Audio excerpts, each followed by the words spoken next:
1994년 1월 17일 새벽 4시 반, 기억하시는 분이 있으십니까? LA 북쪽에 있는 노스리지에서 6.7이라는 진도로 지진이 일어났습니다. 전 그때 미국에 온 지 이제 겨우 4개월 지난 갓 그 한 해 겨울을 넘어가는 그때였었습니다. 저희 2층 집에 여자분 한 분이 사시는데 이분은 밤만 되면 이 트레드밀에 올라서 뛰십니다. 아래층에 있는 우리가 그 소리 때문에 많이 바더가 됐었는데, 그런데 그날 쿵쿵 소리가 나는 겁니다. 그래서 저는 그것이 또 그분이 뛰시는 줄 알았습니다. 그리고 깨보니까 흔들리는 거예요. 침대에서 내려보니 서 있을 수가 없는 겁니다. 그래서 창문을 열어보니까 우리 집 바로 앞에 수영장이 있었는데, 수영장이 요동을 치는데 온 물이 튀어올라서 바깥으로 다 빠져나온 장면을 봤습니다. 그걸 보고서야, 그때서야 이게 말로만 듣던 지진이구나 하는 생각을 갖게 됐습니다. 저희 집이 그 노스리지로부터 50마일이 떨어져 있는 곳이었었습니다. 50마일 떨어진 그곳에서도 그랬는데 그곳이야 오죽했겠었나 하는 생각이 듭니다. 나중에 알고 보니까 저희 외사촌 형이 그 근처에 사시는데 나중에 이 집을 실측을 해보니까 터가 1m가 옮겨졌답니다. 참 놀랍죠? 지진 났을 때의 상황을 동영상으로 이렇게 본 적이 있습니다. 마치 뭐하고 같으냐면 파도 치는 바다 위에 배 타고 있는 것 같은 모습이더라고요. 거기 서 있는 사람들이 배 타서 파도 치게 되면 일로 몰려갔다 저리로 몰려갔다 하는 경험 해보셨습니까? 서 있지 못하고 어떻게 하다 바다고 주저앉고 붙잡고 있고, 그 모습이 지진 났을 때도 똑같은 모습을 가지고 있는 걸 봤습니다. 여러분, 계곡을 건너는 외줄다리 타보셨습니까? 아니, 흔들다리라도 타보셨습니까?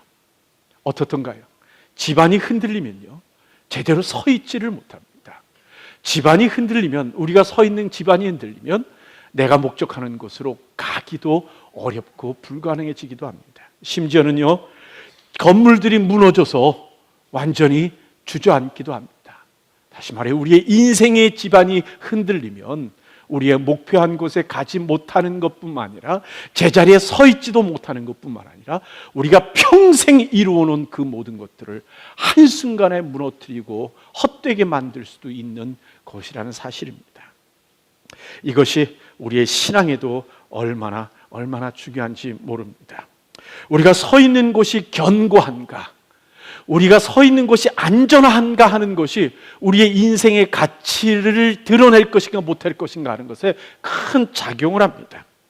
신앙에도 동일합니다. 어떤 이들은요, 하나님이 아닌 우상을 섬기는 이들이 있습니다. 그래서 평생 성실하게 살았지만 결국은 지옥 가는 이들이 있습니다. 어떤 이들은 예수를 믿는다고 덤벼들어서는 이단과 사이비 종교에 빠져 있는 이들이 있습니다. 심지어 어떤 이들은요, 예수 믿는다고 교회에 와 있으면서도 정확한 복음이 아닌 자신의 신념, 자신의 가지고 있는 지식 위에 이 믿음을 세워서 우리가 속칭 말하는 내가 복음이라는 그 복음을 갖고 살아가는 사람들이 있기도 합니다. 그러니까 그런 이들은 평생 신앙이 더하면 더할수록, 세월이 더하면 더할수록 자꾸만 하나님으로부터 멀어지는 사람이 돼버리고 마는 겁니다. 성경은요, 언제나 내가 누구였느냐라는 것에서부터 시작을 합니다. 21절 말씀 같이 한번 읽어볼까요? 시작. 전에 악한 행실로 멀리 떠나 마음으로 원수가 되었던 너희를. 다시 한번 읽어볼까요? 시작. 전에 악한 행실로 멀리 떠나 마음으로 원수가 됐던 너희를. 왜 하나님은 항상 우리를 예전에 초라했던, 죄의 굴레 속에 살아가던 그런 과거의 기억을 자꾸만 하게 하시면서 그것으로 모든 일을 시작하려고 하시는 것일까요? 아마도 우리의 정확한 현재의 모습을 깨닫게 하시기 위함이고, 우리가 가야 될 소망의 길에 대한 잊지 않는 우리들의 믿음을 갖게 하시기 위한 것은 아닌가 하는 생각을 해봅니다. 우린 종종 내가 누구였는가? 내가 누구인가? 그리고 나는 어디로 가고 있는가? 가야 하는가? 하는 것에 대해서 잊고 살아고 모르고 외면하고 살아가는 일들이 우리에게 나타나기 때문입니다. 그 좋은 예가 광야의 이스라엘 백성이었던 것은 우리가 잘 알고 있습니다. 하나님은 애굽의 노예의 삶을 살던 그들을 끄집어내셨습니다. 아들을 낳으면 아들을 죽여야 되는 그 비참한 인생, 그리고 하루 종일 새벽부터 저녁까지 건물 건축하는 일에 끌려다니면서 제대로 먹지 못하던 그 인생들을 끄집어내셔서 광야를 거쳐 가나안 땅의 자유의 땅으로 인도하시려고 그들을 끄집어내셨습니다. 그런데 자꾸 자신들이 누구였는가, 누구인가, 그리고 우리는 어디로 가는가 하는 것을 잊고 살아갑니다. 그러고 나니까 뭔가 부족함이 생기면 곧바로 원망함이 그 속에서 일어나기 시작하면서 심지어는 애굽으로 돌아가 다시 노예 생활하는 것이 낫다라고 고백하는, 그렇게 외치고 반란을 일으키는 일이 생기는 일까지 나타납니다. 참 어이가 없습니다. 그래서 하나님은요, 틈틈이 그들에게 너희가 누구였는지 아느냐를 가르쳐 주시려고 그것을 반복하여 생각하라고 하십니다.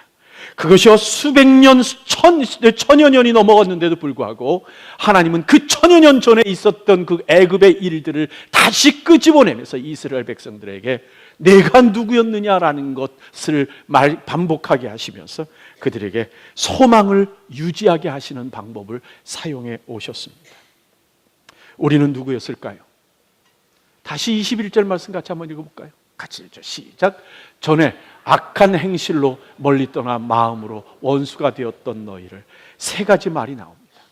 첫 번째, 악한 행실이란 말이 나옵니다. 우리가 얼마나 악한 존재였던가, 여전히 지금도 우리가 얼마나 악한 존재인가 하는 것을 잊고 계시는 것은 아닙니까? 거짓과 더러움과 고집된 생각과 그런 고집된 행동에 똘똘 뭉쳐있는 죄를 죄인지 모르고 살아가는 우리들이라는 것을 잊고 계시는 것은 아닙니까?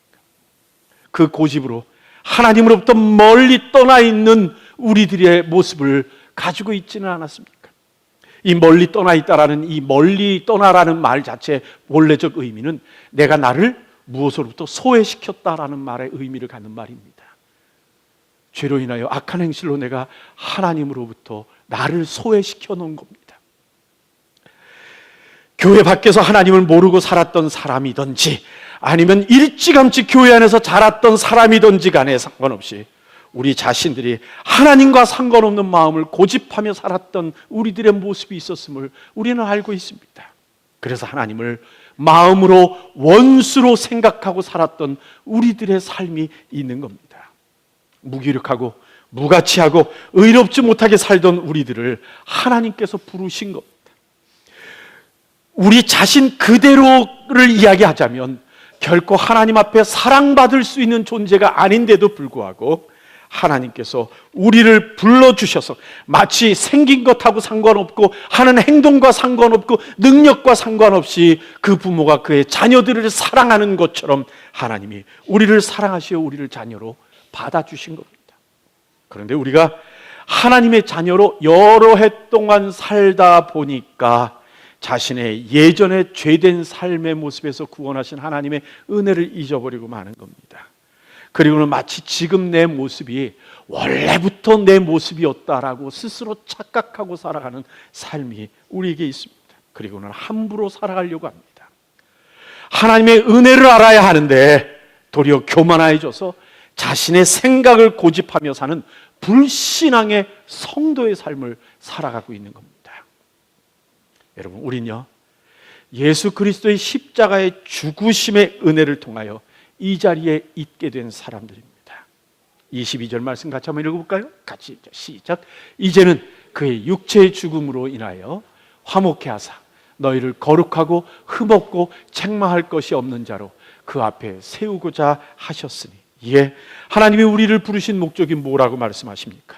거룩하고 흠없고 책망할 것이 없는 자로 우리를 세우는 것이, 하나님 앞에 세우는 것이 하나님의 목적이라고 말씀을 하십니다. 여기서 거룩이란 말은 뭐뭐로부터 분리되다, 어디로부터 분리되다라는 말의 의미를 갖고 있는 단어입니다. 다시 말해 죄된 세상으로부터 분리시키기 위하여 하나님이 우리를 부르셨습니다. 우리를 죄된 세상에 그대로 놔두면 우리 자신들이 마치 세상에 있는 그들과 동일하게 똑같은 사람인 양 같이 죄를 짓고 살아갈까 봐 하나님께서 우리를 교회로 부르셨고 우리를 세상으로부터 분리해내셨고 그리고 죄로부터 불러내셔서 우리를 구별하셨던 겁니다. 하나님의 의지이십니다. 또요, 흠없고 책망할 것이 없는 자루라고 하시면 우리가 누구로부터 책 잡힐 것이 없는 사람이 되게 하신다는 의미입니다. 사탄이 우리를 고소하여도 거기에 그 고소에 해당되지 않도록, 죄가 우리를 삼키려 하여도 아무런 삼킬 이유가 없도록 하나님께서 우리를 만드시려고 우리에게 목적을 두시고 우리를 부르셨던 겁니다. 이 장면에서 떠오르게 되는 한 가지의 장면이 하나 있습니다. 뭐냐면 요한계시록 7장 9절부터 14절입니다. 우리 같이 한번 읽어볼까요? 같이 한번 읽죠. 시작. 이 일 후에 내가 보니 각 나라와 족속과 백성과 방언에서 아무라도 능히 셀 수 없는 큰 무리가 흰 옷을 입고 손에 종려 가지를 들고 보좌 앞과 어린 양 앞에 서서 큰 소리로 외쳐 가로되 구원하심이 보좌에 앉으신 우리 하나님과 어린 양에게 있도다 하니 모든 천사가 보좌와 장로들과 내 생물의 주위에 섰다가 보좌 앞에 엎드려 얼굴을 대고 하나님께 경배하여 가로되 아멘, 찬송과 영광과 지혜와 감사와 존귀와 능력과 힘이 우리 하나님께 세세토록 있을지어다 아멘 하더라. 장로 중에 하나가 응답하여 내게 이르되 이 흰옷 입은 자들이 누구며 또 어디서 왔느냐? 내가 가로되 내 주여 당신이 알리이다 하니 그가 나로 이르되 이는 큰 환난에서 나오는 자들인데 크게 한번 읽어볼까요? 어린 양의 피에 그 옷을 씻어 희게 하였느니라. 예. 화목해 하사라는 이 표현대로 우리가 죄에 가깝지 아니하고 사탄과 친밀하지 않고 이제는 하나님과 화목한 자가 되게 하시려고 하나님께서 우리를 불러내셨습니다. 여기서 화목해라는 이 단어가 영어로는 Now he has reconciled입니다. 다시 말하면 그냥 잘 지내는 게 아닙니다. 깨어진 것, 부서진 것, 망가진 것을 다시 붙여놓은 상태를 의미하는 말이십니다. 그래서 죄가, 율법이, 사탄이 더 이상 우리들의 허물을 책잡지 못하도록 하나님께서 우리를 만드신 겁니다. 그런데 이 모든 일이 어떻게 이루어진 겁니까? 예, 어떻게 이루어져요? 오늘 말씀해 보니까 이제는 그의 육체의 죽으심으로 말미암아라고 말씀을 하십니다. 십자가에서 예수님께서 육체로 죽으심으로 그걸 통해서 그의 피로 인하여 우리가 거룩함을 입게 된 겁니다. 조금 아까 읽었던 계시록 7장 14절 말씀 다시 한번 읽고 가 시작. 내가 가로되 내 주여 당신이 알리이다 하니 그가 나더러 이르되 이는 큰 환난에서 나오는 자들이 크게 한번 읽을까요? 여린 양의 피에 그 옷을 씻어 희게 하였느니라. 그렇습니다. 어린 양의 피에 그 옷을 씻어 희게 된 겁니다. 여러분 놀랍지 않으십니까? 피로 그 옷을 씻으면 무슨 색깔이 돼야 되는 겁니까? 핏빛 색깔이 돼야 되는데 예수 그리스도로 인하여 그 피로 인하여 우리가 씻음을 당하면 우리가 희어지고 거룩하게 되는 것이라 말씀하십니다. 또 로마서 8장 33, 34절 같이 읽어볼까요? 시작. 누가 능히 하나님의 택하신 자들을 송사하리요? 의롭다 하신 이는 하나님이시니 누가 정죄하리요? 죽으실 뿐 아니라 다시 살아나신 이는 그리스도 예수시니 그는 하나님 우편에 계신 자요 우리를 위하여 간구하는 자시니라. 예. 그 결과 우리가 얻게 된 것은 무엇입니까? 더 이상 우리 죄에 대해서 누구도 책임을 물을 수 없도록 우리를 만들어 주셨습니다. 예수님의 몸으로 우리의 죄값을 치루어 주셨기 때문에 그 생명의 범칙금을 예수님의 몸으로 대신 갚아 주셨기 때문에 그리고 예수님께서 다 이루었다 paid off 하고 선언해 주셨기 때문에 죄가 우리를 더 이상 정죄하지 못하게 된 겁니다. 그런데 세월이 흐르니 우리의 마음이 희미해집니다. 이미 구원을 받은 지 오래되다 보니 구원의 은혜의 감격도 희미해졌고 예수를 믿는 것은 분명한 것 같은데 마음의 감사는 찬송 중에나 불려지는 가사같이 되어버렸고 통상적으로 종교의 언어로 변해버린 우리들의 모습을 갖고 있는 것은 아닙니까? 그리고 버렸던 옛 습관들, 억눌러 놨던 옛 성품들이 어느새 되살아납니다. 익숙해진 신앙생활로 절제와 긴장해 하던 우리의 인생의 하나님 앞에서의 삶이 점점 사라져가면서 벗어버렸던 옛사람의 모습을 주엄주엄 다시 입게 되는, 그래서 슬금슬금 옛사람의 모습이 내 속에서 되살아나고 삶의 기지개를 펴는 일들이 나타나는 겁니다. 이미 예수 그리스도의 십자가에서 죽으심으로 우리의 옛사람은 죽었고 새 사람이 살아남에도 불구하고 익숙했던 옛 습관을 깊은 장롱에서부터 주엄주엄 꺼집어내어서 내 자신이 어느새 예수 믿고 성도된 옛사람의 모습을 갖게 되어버리고 마는 겁니다. 다시금 옛날 하던 죄의 습관들이 몸에서 살아나고 억눌렸던 옛 성격이 다시 자리 잡고 개인적으로나 가정적으로나 직장에서나 비즈니스에서 그리고 사람들의 관계에서 죄의 유혹이 나를 끌고 다니는 사람이 되어버리고 마는 겁니다. 그리고 회복된 옛 죄의 습관들이 아무렇지도 않은 양 다시 나에게 행해지면서 내가 이제는 신앙생활이 아니라 형식적인 종교 생활하는 사람이 되어버리고 마는 겁니다. 하나님은요, 우리에게 믿음과 복음에 굳게 서서 흔들리지 말라고 말씀하십니다. 23절입니다. 같이 한번 읽을까? 시작. 만일 너희가 믿음에 거하고 터 위에 굳게 서서 너희 들은 바 복음의 소망에서 흔들리지 아니하면 그리하리라. 이 복음은 천하 만민에게 전파된 바요 나 바울 이 복음의 일꾼이 되었노멘. 자신의 신앙에 대해서 우리가 정직하게 점검해야 될 때 해볼 필요가 있습니다. 나의 신앙은, 내가 믿는 것은, 내가 성도로 생각하고 판단하는 것은, 말하고 행동하고 눈가를 믿음 복음이 있는 것들일까? 흔들리지 복음에 있는, 혹시 성경 인용하고 있는데 우리 자신의 생각과 욕심과 고집을 그것으로 증명하려고 시도하고 있는 것은 아닙니까? 이러한 현상은요, 누군가 특정한 사람에게 나타나고 있는 것이 아닙니다. 우리의 삶의 여러 부분에서 교묘하게 나타나는 우리들의 보편적인 모습입니다.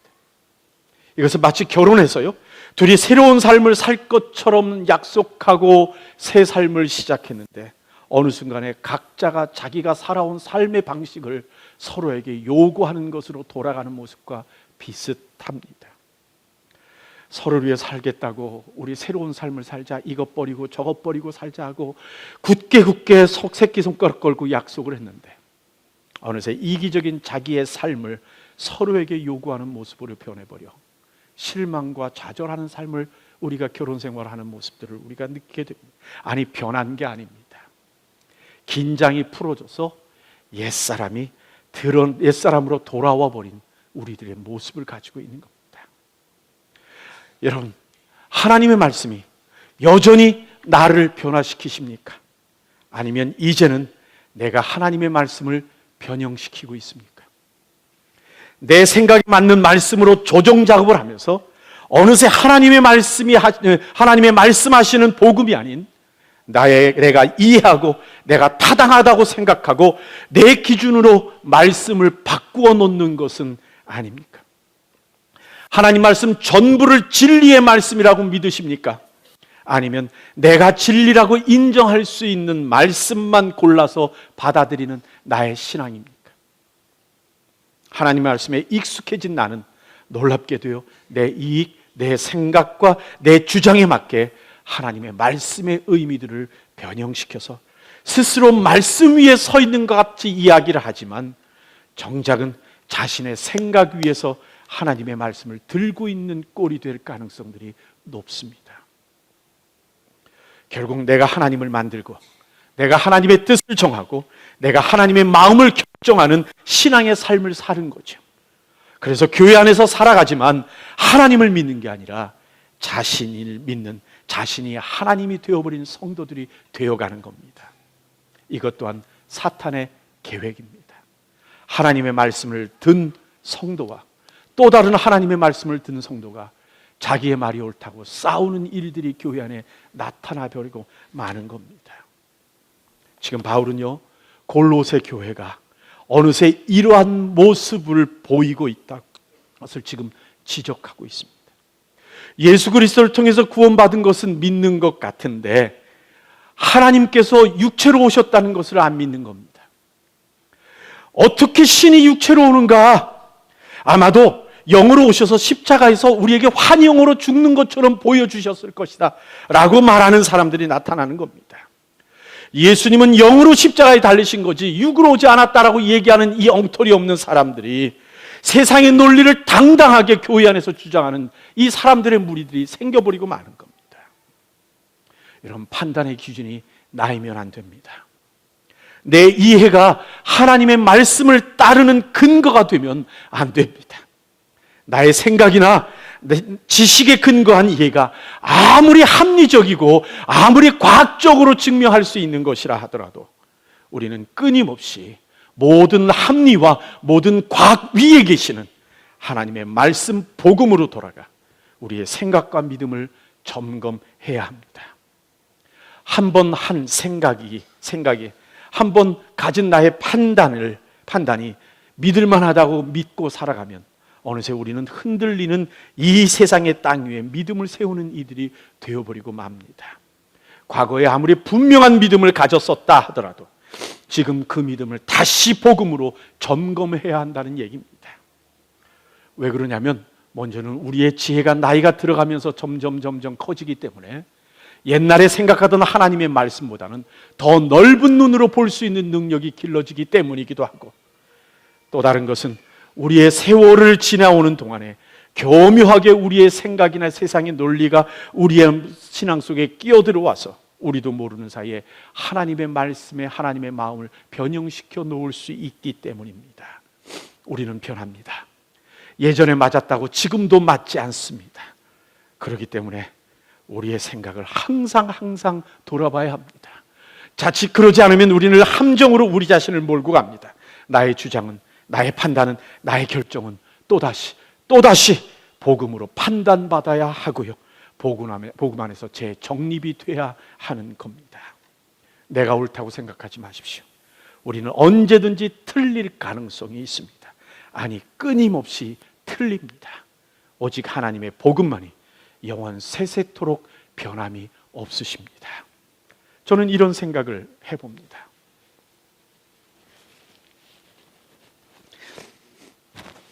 이제 우리 교회에 오시는 새로운 담임 목사님은 사람을 키우려는 소명에 관해서만큼은 확고하지만 저와는 다른 훈련 방식을 가진 분이었으면 좋겠다 하는 마음의 생각을 해봅니다.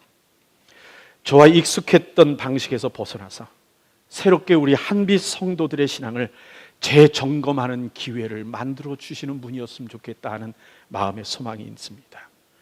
저와 사이에서 이미 익숙해진 우리 성도들의 마음을 뒤흔들어 놓을, 그래서 다시 복음 안에서 우리 자신들을 새롭게 만들 기회를 주시는 분이었으면 좋겠다 하는 바람입니다. 그래서 교회가 새로움의 신앙으로 다시 서는 겁니다. 그것이 올해 우리가 소망하며 세우려는 새로운 한빛교회이기를 바라는 겁니다. 우리 성도들은 그러면 이렇게 질문하겠죠. 아니, 그러면 새로운 목사님이 오시면 제자훈련 다시 해야 됩니까? 라는 질문할 겁니다. 제 대답은 예스입니다. 너무나 좋은 기회라고 생각을 합니다.